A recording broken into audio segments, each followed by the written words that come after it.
Young and Restless 2-week spoilers January 26th to February 6th. Victor's desperation grows as Claire spirals into panic. On Monday, January 26th, Victor and Victoria Newman, Amelia Heinley, are meeting up at the office. Victor is determined he won't stop fighting, but they are very worried about Nikki Newman, Melody Thomas Scott, losing Chancellor. Victor tells Victoria he is going to hit back and says he called Jill Abbott Jess Walton to tell her what Kane Ashby, Billy Flynn, has done. But Jill's heart is worse, so he didn't get to speak to her. Victor talked to Snapper, who gave him the update on Jill's heart condition. Victoria wants to know what the next move is, but Victor won't tell her. Victor Newman plots a dangerous kidnapping scheme on YandR. Victor is going to tell Adam Newman, Mark Grossman, his plan when he shows up to plot with his dad. This annoys Victoria and she leaves. Victor tells Adam that he needs to find Lily Winters, Crystal Khalil, Charlie, and Maddie because Victor wants Kane to think that they've been kidnapped. He wants them to think they're in danger, so that Kane will have no choice but to come to the table and make a deal with Victor. Nikki is going to hear from Victoria that Victor is plotting with Adam, even though she's the one who is running Numa and doing point on damage control. Nikki calms her down and says she suspects that Victor doesn't want Victoria and Nikki getting their hands dirty.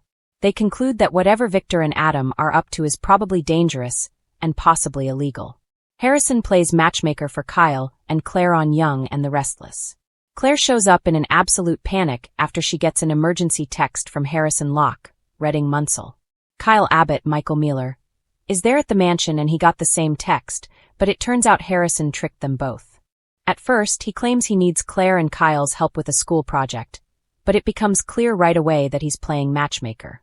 Harrison also complains to Kyle that this breakup with Claire is like when his mom, Summer Newman, Allison Lanier, split up with Kyle. There's just a lot going on. In the end, Claire and Kyle both promise to spend more time with Harrison.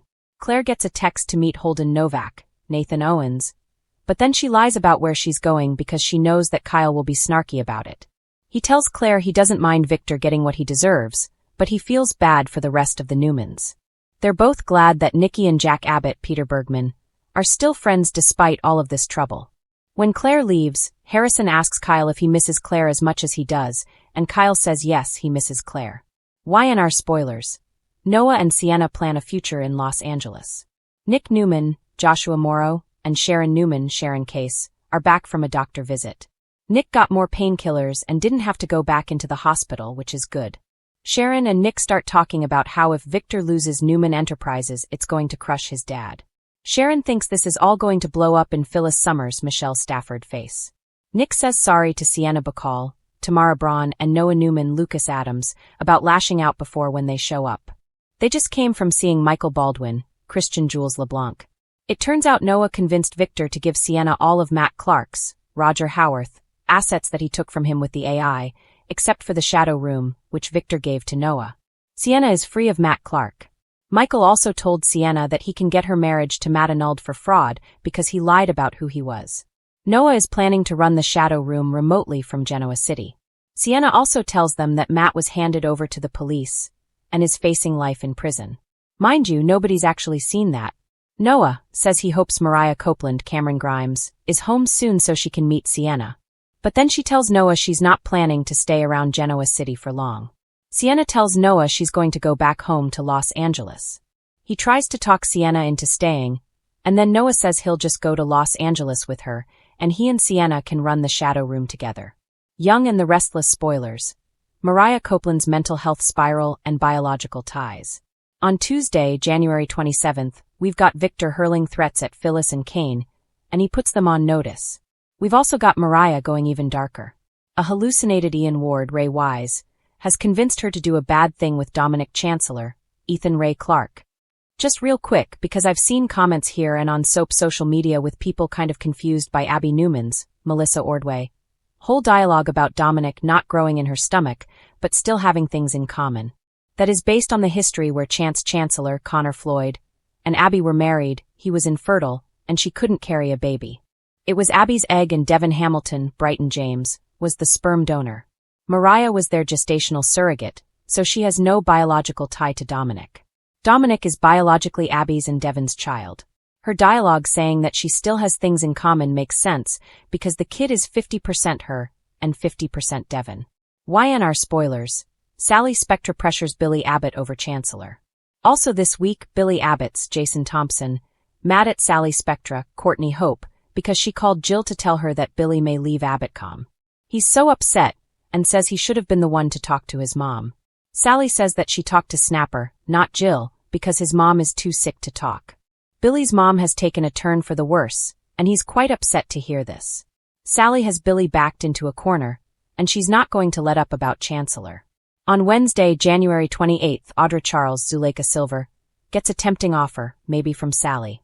Also this week, Adam tells Chelsea Lawson Newman, Melissa Claire Egan, about Victor's wanting to use Lily and the twins as leverage.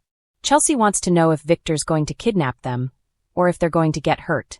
Adam is going to have to say that Victor expects him to do the dirty work, and Chelsea is not going to like this. Dominic disappears during the Young and the Restless February sweeps.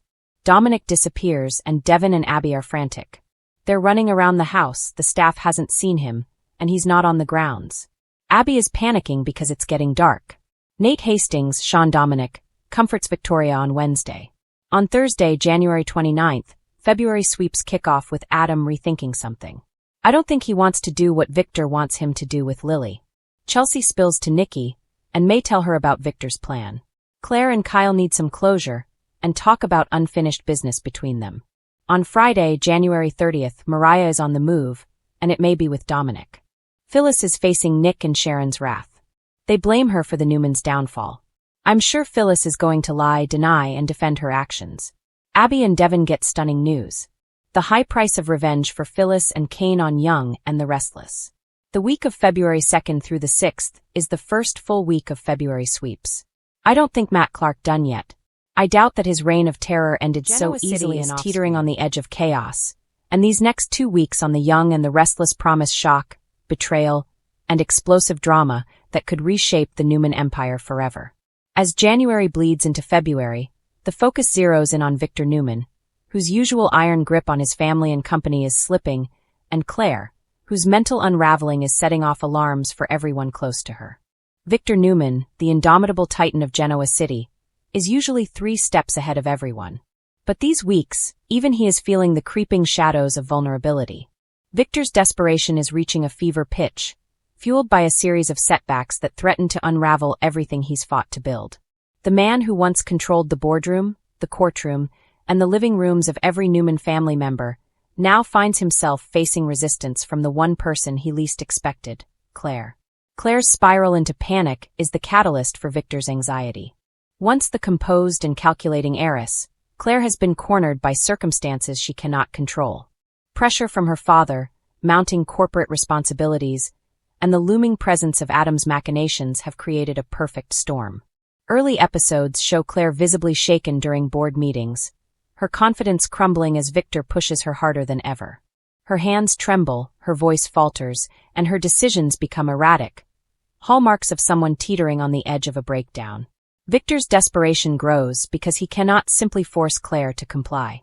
The board of Newman Enterprises is watching her every move, and investors are beginning to whisper doubts about the stability of the company under the Newman legacy. Victor's usual tactics, threats, manipulation, and intimidation only push Claire further into panic. Scenes in the Newman boardroom depict Victor trying to assert control, but Claire, though shaken, subtly resists, leaving him frustrated and vulnerable in ways the audience rarely sees. Meanwhile, Adam, ever the opportunist, senses Victor's moment of weakness.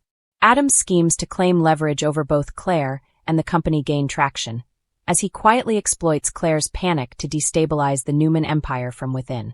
In one shocking moment, Adam presents evidence that shakes the confidence of key board members, forcing Victor to scramble to maintain authority. His desperation turns to obsession as he realizes that the stakes have never been higher, and that a misstep could cost him everything he holds dear. As Victor battles corporate foes, family tensions flare. Nikki, ever the mediator, attempts to calm the storm, but her interventions often backfire. In private conversations, Nikki worries for Victor, seeing him consumed by the same intensity that once drove his greatest victories. Yet even she cannot fully reach him, as Victor becomes increasingly single-minded, willing to sacrifice personal relationships to maintain control. His interactions with Claire grow tense and emotionally charged, highlighting the father-daughter dynamic under extreme pressure. Claire's panic is not confined to the corporate world. Her personal life is a tangled web of secrets and lies that begin to surface in these episodes. Relationships she thought were stable are tested, as her decisions in panic mode alienate friends and allies. There's a particularly gripping storyline involving her confidant, who confronts her about her erratic behavior, sparking an emotional confrontation that leaves viewers on edge. Claire's unraveling is both heartbreaking and suspenseful, showing the human cost of pressure within a powerful family. Amid the chaos, the Newman family is forced to confront long-standing issues. Victor's desperation becomes a double-edged sword. While he tries to tighten his grip, he inadvertently exposes vulnerabilities that others, like Adam and even certain board members, exploit. These weeks also feature moments of moral ambiguity, with characters making choices that test their loyalties. Who will stand by Victor, and who will seize the moment to advance their own agendas? The tension is palpable. The corporate drama is paralleled by emotional stakes.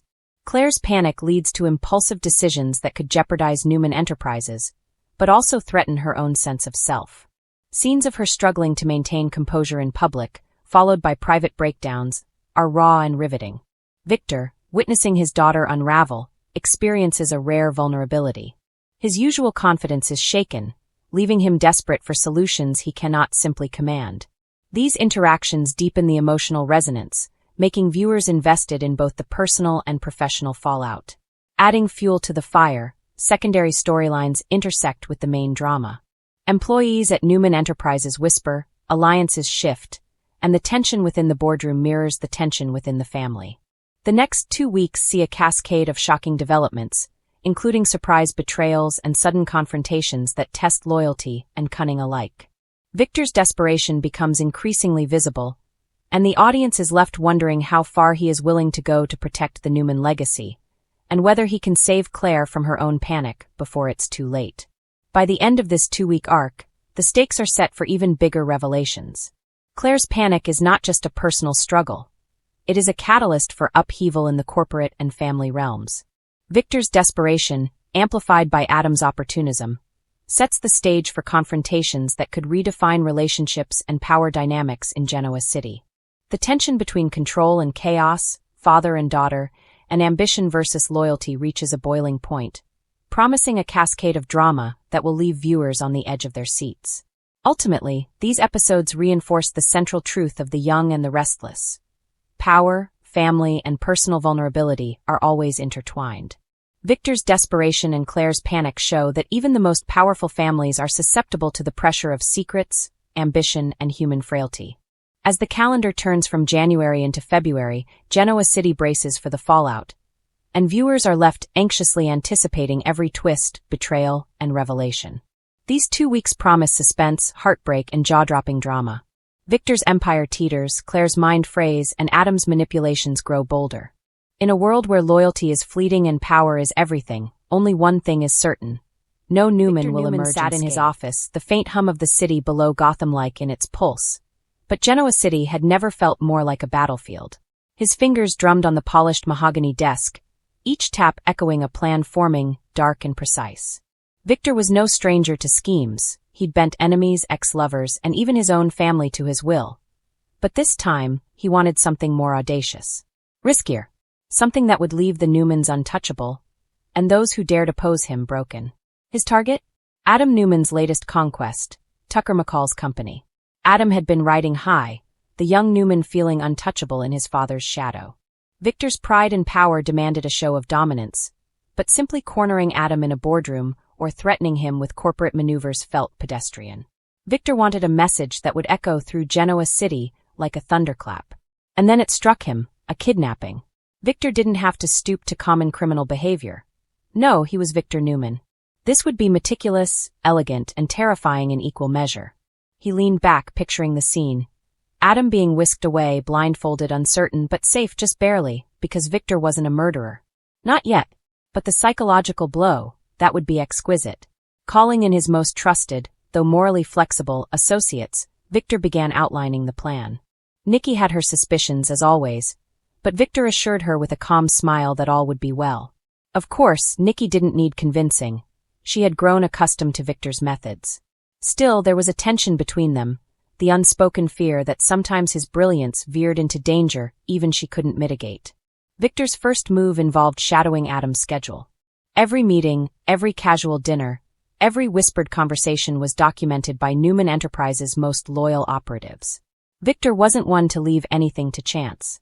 Adam's routines were predictable, his habits easily exploitable, but the subtle nuances, like Adam's penchant for checking his phone while walking or his tendency to trust certain associates implicitly, became Victor's blueprint. Then came the team. Victor had no intention of dirtying his hands. He preferred puppets, and he had plenty. From private security contacts who owed him favors to discreet freelancers familiar with Genoa City's underworld, Victor handpicked a team who would carry out the operation seamlessly, leaving him untouchable. Instructions were precise.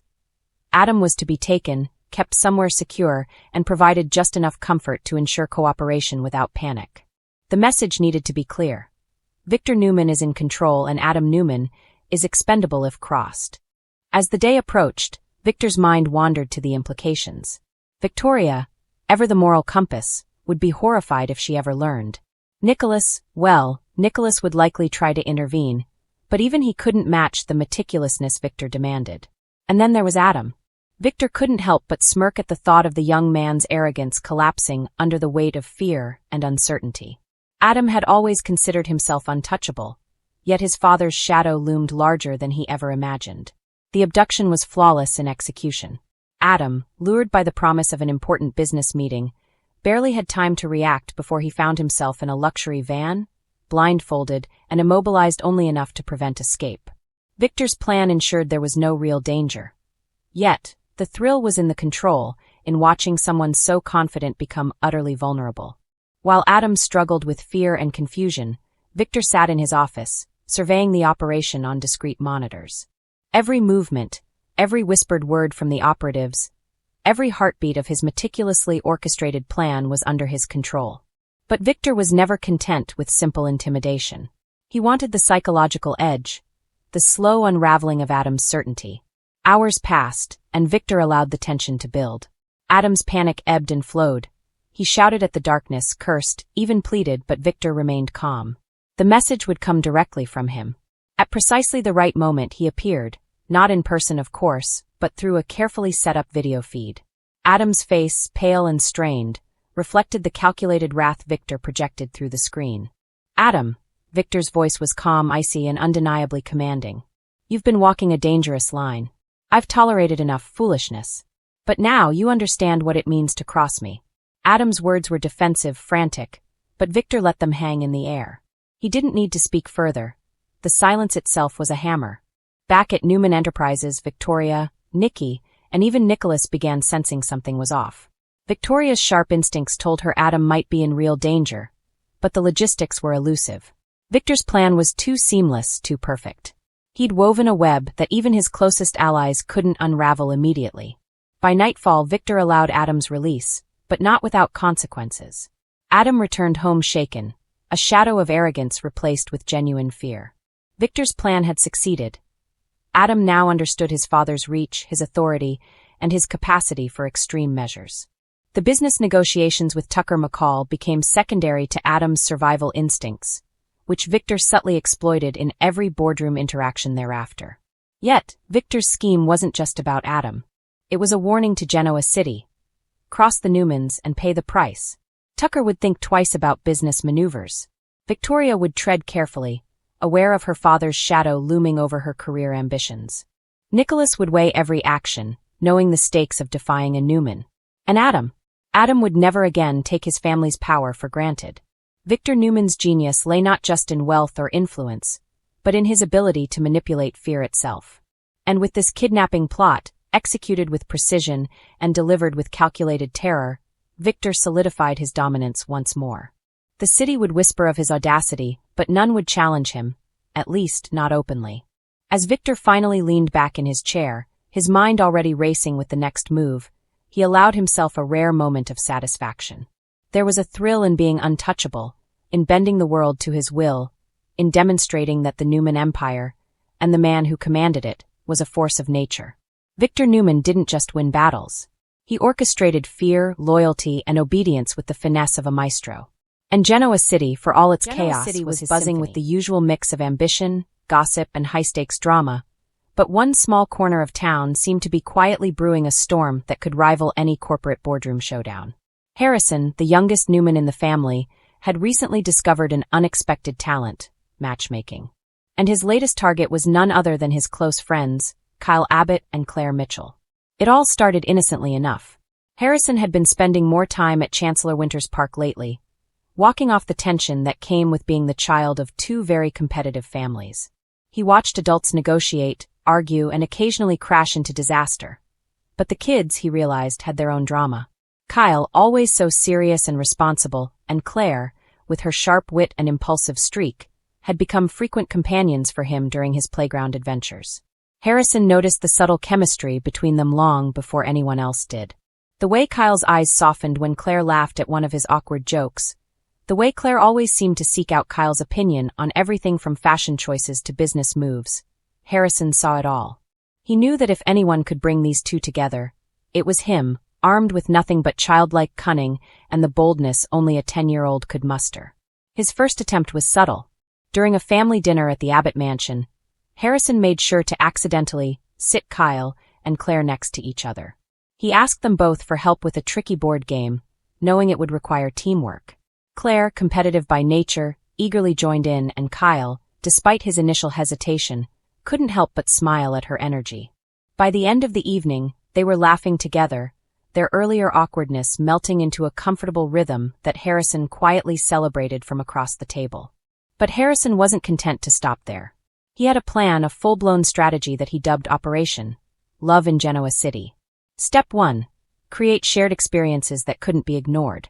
He arranged for a coincidental meeting at Crimson Lights Cafe, where he engineered a scenario in which Kyle would have to help Claire rescue her runaway coffee cup from a puddle. Step 2. Foster mutual admiration. He subtly highlighted each of their strengths, Kyle's steadfastness, Claire's creativity, in conversations with both of them, planting seeds of appreciation. Step 3. Orchestrate a minor crisis. Nothing too dramatic, just enough for them to lean on each other. Harrison had in mind a fake lost dog scenario at the park, knowing it would force teamwork and shared vulnerability. The first attempt at the lost dog mission didn't go as smoothly as Harrison had hoped. Kyle nearly tripped in his rush to chase after the stray, and Claire accidentally threw a frisbee into a tree. Yet the chaos worked in Harrison's favor. Laughing and panting, they discovered the joy of tackling something together, and Harrison knew he was onto something. By the time the dog was safely returned to its grateful owner, Kyle and Claire were laughing so hard they barely noticed Harrison doing a little victory dance behind a bush. Next came the more delicate art of confession, or at least nudging them to notice their feelings. Harrison had learned from overhearing conversations in the Newman living room that honesty was key. He didn't expect Kyle and Claire to be swooning openly after a few orchestrated meetups, but he could plant the idea that maybe, just maybe, they belonged together. He started small, leaving little notes in their lockers at Genoa City High, casually mentioning how great they made a team during the lost dog incident and suggesting they hang out outside of school projects. Kyle, ever practical, was initially hesitant. Claire's impulsiveness both fascinated and intimidated him, and he worried that a relationship might interfere with his carefully planned path. Claire, on the other hand, loved the idea of spontaneity but was unsure if Kyle felt the same way. Harrison knew that subtlety would win the day. He invited them both to help him organize a charity bake sale, claiming he needed experienced assistance. In reality, he just wanted them to spend time together under a noble pretense. The bake sale was a turning point. Kyle found himself impressed by Claire's ability to coordinate volunteers and charm donors, while Claire couldn't help but notice Kyle's patience and careful attention to detail. Harrison watched them interact, secretly taking notes like a tiny, smug relationship coach. At one point he whispered to himself, "This is it. Sparks incoming." And indeed, for the first time, Kyle caught Claire staring at him while he laughed at her jokes, and neither could look away. Harrison's final move was both audacious and risky. He arranged for a chance encounter at the Genoa City Fair, complete with a Ferris wheel ride and the promise of cotton candy. He knew that classic romantic settings often broke down walls. As Kyle and Claire rode the Ferris wheel, the city lights twinkling below them, Harrison watched from a distance, heart pounding with anticipation.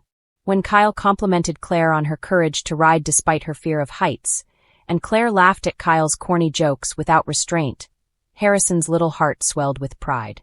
But the crowning moment came when the Ferris wheel stopped at the top.